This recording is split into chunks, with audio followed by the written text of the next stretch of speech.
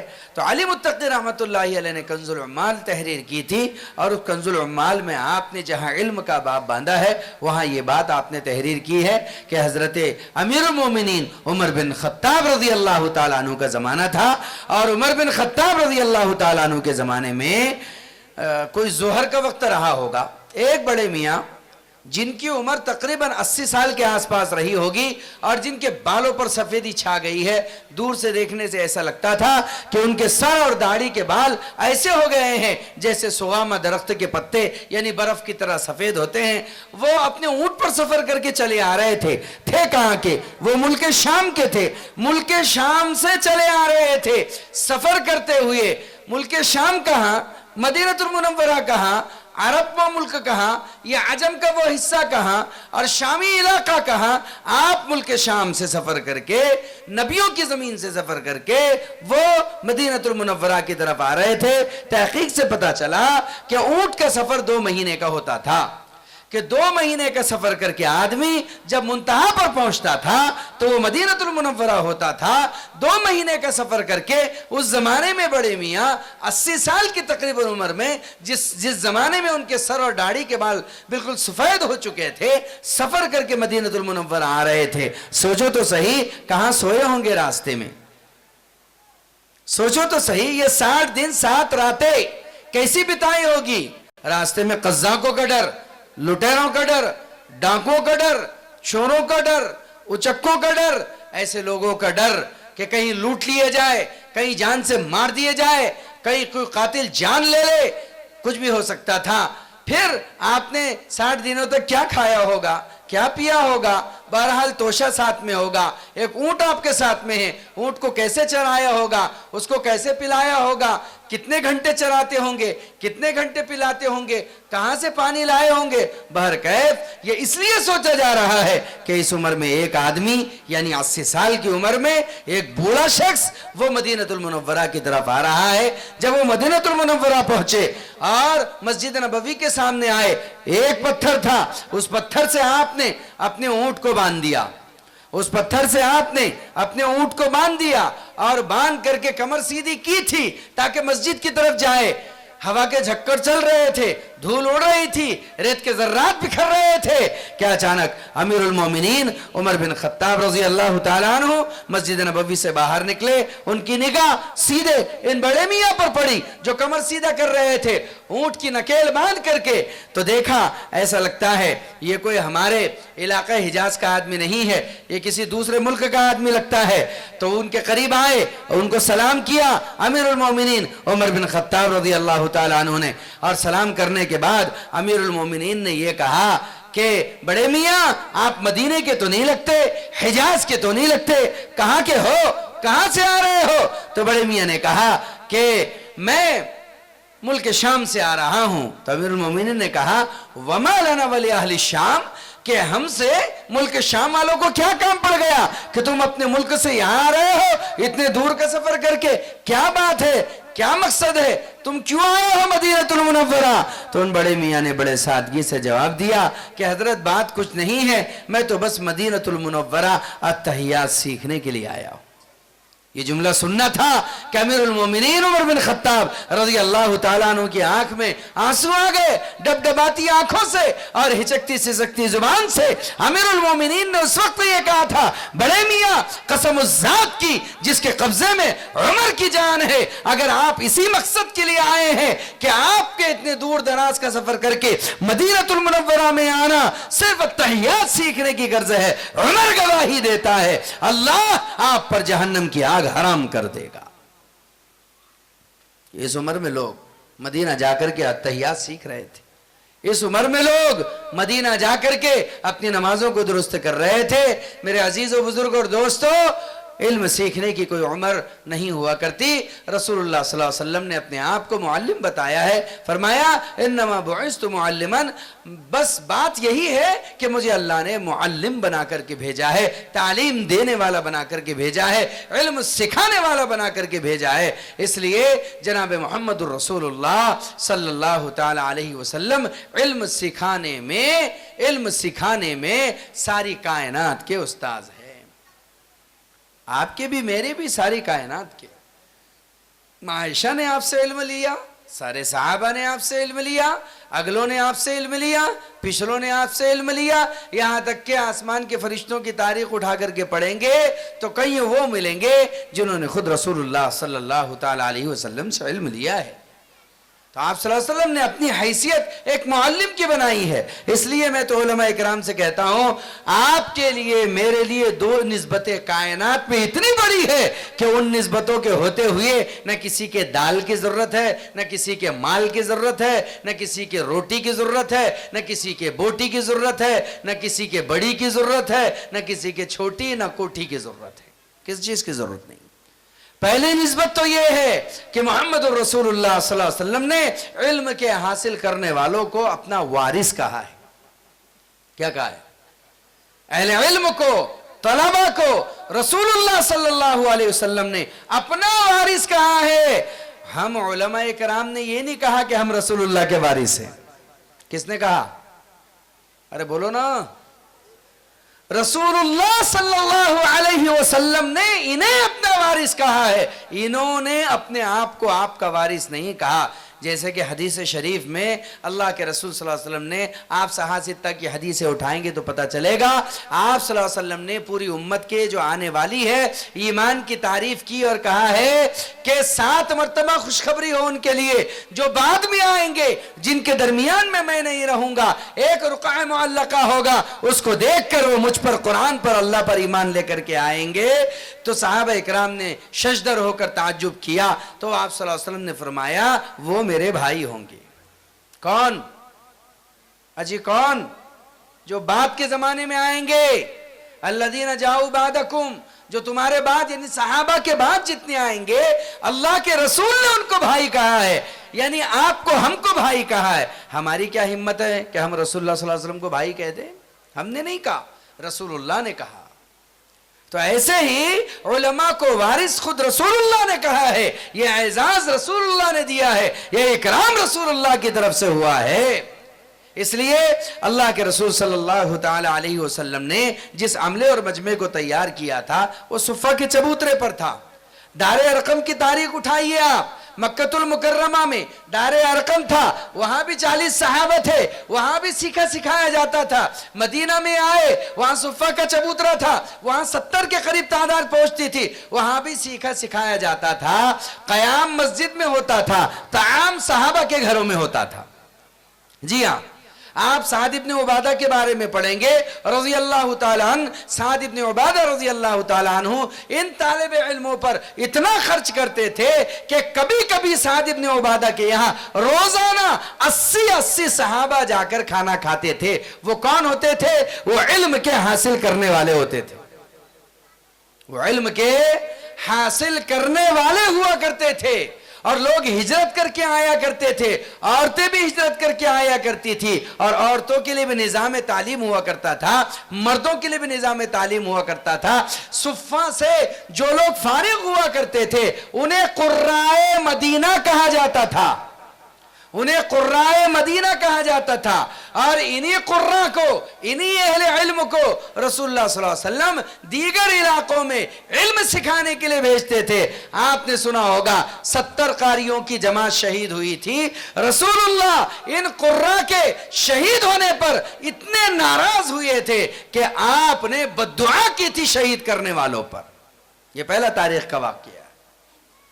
تو ان سے کام لیا گیا، اہل علم سے، تبلیغ کا بھی، تعلیم کا بھی، تدریس کا بھی، اور بعد کے زمانے میں تصنیف کا بھی، تالیف کا بھی، اور بعد کے زمانے میں تزکیہ کا بھی، خانقاہ کا بھی۔ تو یہ علم ہے یہ مدارس ہیں جن کے ذریعے سے ساری دنیا میں اچھال بھی آئے گا، ابال بھی آئے گا. اس لیے اس زمانے میں لوگ ان پر خرچ کرنا اپنے لیے فخر کی بات سمجھتے تھے. حضرت عمر رضی اللہ تعالیٰ عنہ کا جب زمانہ آیا تو 40 لاکھ مربع میل زمین اورس چورس وہ قبضہ اسلام میں آ چکی تھی، لیکن اس زمانے میں کوئی ایسا پختہ نظام نہیں تھا کہ وہاں علم کا اہتمام کیا جائے. امیر المومنین عمر بن خطاب رضی اللہ تعالیٰ عنہ نے مسجد نبوی میں 2 صحابہ کو، جس میں حضرت ابی بن کعب رضی اللہ تعالیٰ عنہ بھی تھے، 2 صحابہ کو 15,000 دینار، بعض روایت میں 1500، بعض میں 15,000 دینار پر وہاں معلم بنا کر کے رکھا تھا، جو مدینے کے بچوں کو مسجد نبوی میں تعلیم دیا کرتے تھے. نظام تھا. اس لیے ان نظاموں کو زندہ کرنا ہے. ان نظاموں سے دین بھی زندہ رہے گا، اسلام بھی زندہ رہے گا. تھوڑا سا اپنے جیب کو دھکا لگا لیا کرو، تھوڑا سا اپنے جیب کو دھکا لگا لیا کرو. یاد رکھو، آدمی کا سب سے قیمتی پیسہ وہ ہوتا ہے، سب سے قیمتی پیسہ وہ ہوتا ہے جو مسجد، مدرسہ، راہ خدا، ان مقامات پر خرچ کرے. اعلیٰ درجے کا پیسہ ہوتا ہے. اس میں اسلام کی بھی مدد ہوتی ہے اور اہل اسلام کی بھی مدد ہوتی ہے، مسلم کی بھی مدد ہوتی ہے اور اہل ایمان کی بھی مدد ہوتی ہے، اور ایمان اور اسلام کی بھی مدد ہوتی ہے. کبھی کبھی بھئی یہ بیٹھ جاؤ، سب بیٹھ جاؤ، میری تقریر ہو گئی ہے، میں بس لب لباب بیان کرنے جا رہا ہوں. کبھی کبھی آدمی 1 روپیہ ان پر خرچ کرتا ہے اور وہ روپیہ اسے آسمانوں کی طرف اٹھا کر لے کر چلا جاتا ہے. کبھی کبھی آدمی ان کے لیے ایک قرآن خرید کر کے دے دیتا ہے، وہ قرآن ایک کے حافظ بننے کا سبب بن جاتا ہے، اور آگے وہ قرآن اسے اونچے مراتب پر لے کر کے چلا جاتا ہے. حضرت شیخ زکریا رحمت اللہ علیہ ایک بات فرمایا کرتے تھے. حضرت شیخ کہتے تھے کہ اے لوگو، رسول اللہ صلی اللہ علیہ وسلم کا مشورہ ہے، عالم بنو، طالب علم بنو، ان کی سننے والے بنو، ان سے محبت کرنے والے بنو، ان کی مخالفت کرنے والے مت بنو کہ تم ہلاکت میں پڑ جاؤ گے. رسول اللہ صلی اللہ علیہ وسلم فرماتے تھے امت کے لیے یہ باتیں. حضرت شیخ فرماتے تھے زکریا رحمت اللہ علیہ اس حدیث کے عکس کو لے کر کے کہ تم اپنے بچوں کو حافظ بناؤ، اس لیے کہ جس شخص نے اپنے بچے کو حافظ بنایا، اللہ رب العزت کل قیامت کے دن اس کے ماں باپ کو ایک ایسا تاج پہنائیں گے جس کی روشنی سورج کو بھی ماند اور پھیکا کر دے گی. لیکن اگر تمہارے بچے نہیں ہیں، اپنے بچوں کو تم حافظ نہ بنا سکے، کسی غریب یتیم مسکین بچے کو حافظ بنا دو. اگر وہ بچہ حافظ ہو گیا، اگر وہ بچہ حافظ بن گیا تو اللہ کی ذات سے قوی امید ہے اور یقین ہے اللہ کی ذات پر کہ جس طریقے سے اجر اس کے ماں باپ کو ملے گا، حافظ بنانے کا اجر تم کو بھی ملے گا. یہ تو سارا مجمع کر سکتا ہے. ارے کر سکتا ہے کہ نہیں کر سکتا ہے؟ ہم میں سے ہر ایک کر سکتا ہے. ذرا سا آگے آنے کی ضرورت ہے. لوگ سالانہ رسومات پر پیسے خرچ کرتے ہیں، منگنیوں پر خرچ کرتے ہیں، اور پتہ نہیں کوئی اڈے بڈے پر خرچ کرتا ہے، کوئی ادھر ادھر ٹورسٹ پر خرچ کرتا ہے، گھومنے پھرنے پر، اور پتہ نہیں کیسے کیسے کاموں پر خرچ کرتا ہے. لیکن اس کی زندگی میں اس دین کے کام پر، اور بلکہ اصل دین کے کام پر خرچ کرنے کے لیے کوئی جگہ ہی نہیں ہے اور کوئی اس کے پاس حصہ ہی نہیں ہے. میں نے تاریخ میں محمود غزنوی کے ایک واقعہ پڑھا. اس واقعے سے جو بات سمجھ میں آئی وہ میں آپ کو سمجھانا چاہتا ہوں. جو بات میں نے سمجھی اس واقعے سے، اسے آپ بھی سمجھیے اور ہم سب اسے سمجھیں. اس لیے کہ ہمارے یہاں مشہور ہے، محاسب مت بنو میرے بزرگوں، حساب اللہ کے ذمہ چھوڑو. تم اپنے نیکی کے کام کو کرتے رہو، تم نیکی بجا لاتے رہو. تم نے اگر کھوٹے کو بھی دے دیا تو انشاءاللہ اللہ کی ذات سے امید کرو، تم اگر دھوکے میں بھی گرے تو اللہ کے ہاں کہیں نہ کہیں تمہیں اجر مل جائے گا. اگر کوئی تمہیں دغا دے گیا تب بھی تمہیں اجر مل جائے گا.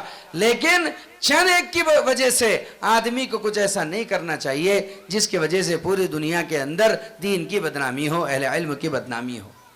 لوگوں نے اس کو شیوا بنا رکھا ہے. بلکہ بعض لوگ مدرسوں کی معاونت سے روکتے ہیں، بعض لوگ تعاون سے روکتے ہیں، بعض لوگ خرچ کرنے سے روکتے ہیں۔ یہ نہایت نٹھلے درجے کی بات ہے کہ آدمی کو ان مدارس و مکاتب و مساجد پر خرچ کرنے پر روکا جائے اور ٹوکا جائے، نٹھلے درجے کی بات ہے۔ محمود غزنوی اس ملک کا بادشاہ گزرا ہے، کسی زمانے میں غزن کا۔ اس کو بعض علماء اکرام نے دیکھا کہ وہ غمگین رہتا ہے، تو علماء اکرام نے اس سے پوچھا کہ اے محمود، ہم دیکھتے ہیں کہ آپ غمگین نظر آتے ہو، کیا بات ہے؟ اس غم کی علت کیا ہے؟ اس غم کی وجہ کیا ہے؟ تو انہوں نے کہا نہیں، غم کی کوئی وجہ نہیں ہے، اکثر کچھ سوالات میرے ذہن میں گھومتے رہتے ہیں۔ کہا کیا سوالات ہے؟ کہ میں یہ سوچتا ہوں ان علماء میں ایسا کیا رکھا ہے کہ رسول اللہ نے انہیں اپنا وارث کہا ہے؟ مجھے کبھی کبھی شبہ ہوتا ہے کہ یہ حدیث صحیح بھی ہے یا نہیں۔ دوسرا، میں کبھی یہ سوچتا ہوں کہ میں وہ کون سا کام کروں کہ جس کے کرنے کی برکت سے مجھے رسول اللہ کی زیارت اس دنیا میں نصیب ہو جائے، اسی زندگی میں میں رسول اللہ کا دیدار کر لوں۔ اور تیسرا جو مجھے بات کھلتی رہتی ہے وہ بات یہ ہے کہ اکثر لوگ میرے بارے میں یہ باتیں کرتے ہیں کہ تو سبکتگین کا بیٹا نہیں ہے، بلکہ بچپن میں سبکتگین کو ایک غلام ملا تھا، اس نے غلام کی پرورش کی، وہی تو غلام ہے۔ تو میں پریشان ہوں کہ میں سبکتگین کا بیٹا ہوں یا سبکتگین کا غلام ہوں، میں اس بارے میں پریشان رہتا ہوں۔ یہ اکثر ایک سوال تھا۔ بہرکیف اللہ کی شان، ایک مدرسے کا طالب علم ایک بنیے کی دکان کے باہر کھڑا ہوا تھا، اس کے کیواڑوں سے درازوں سے روشنی باہر چھلک رہی تھی۔ وہ طالب علم اپنے قرآن کا یا کوئی سپارہ لے کر کے وہاں کھڑا تھا، سبق یاد کر رہا تھا۔ آئندہ کل اسے اپنے استاد کو اس سبق کو سنانا تھا اور اس سبق کو بیان کرنا تھا، پریشان تھا، اس لیے وہ دراز میں سے نکلنے والی ہلکی سی وہ روشنی جو چراغ کی تھی اس میں اس سپارے کو یاد کر رہا تھا۔ اچانک بادشاہ محمود غزنوی کی سواری وہاں سے گزری۔ سواری پر بڑے بڑے چراغ ہوا کرتے تھے جو تیل سے جلا کرتے تھے، اور جب وہ سواری چلتی تھی اس کی روشنی چاروں طرف پھیل جاتی تھی۔ چنانچہ جب یہ روشنی بڑھی اور اس بچے کے چہرے پر پڑی تو بچہ بے ساخت تھا، اس روشنی کے تابع ہو گیا اور اس کے پیچھے چلتا گیا، یہاں تک کہ بادشاہ کی سواری محل میں داخل ہو گئی اور یہ بچہ بھی پڑھتے پڑھتے اس محل میں داخل ہو گیا۔